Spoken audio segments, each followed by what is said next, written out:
Τι είναι αυτό? Ένα σφουργίτη.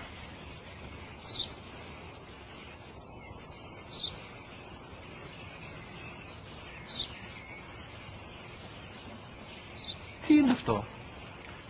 Μόλις τώρα στο πατέρα, σφουργίτη είναι.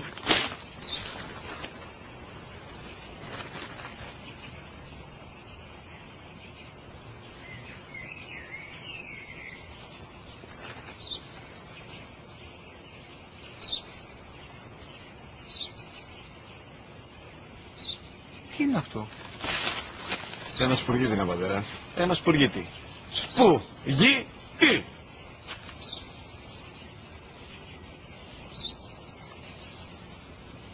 Τι είναι αυτό? Γιατί το κάνεις αυτό το πράγμα, μπορείς να μου πεις? Τόσες φορές σου είπα, είναι ένα σπουργίτη. Δεν το καταλαβαίνεις.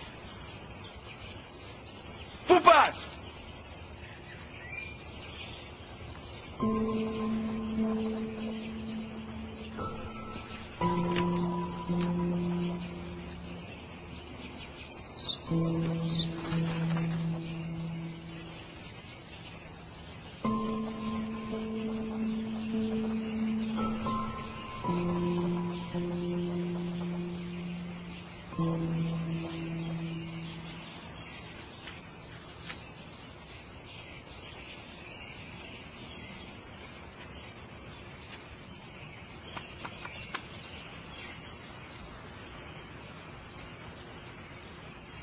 Δυνατά.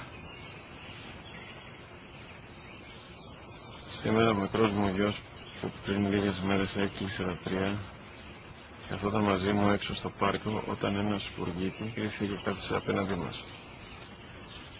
Ο γιος μου ερώτησε 21 φορές τι ήταν αυτό και του απάντησε και τις 21 φορές ότι ήταν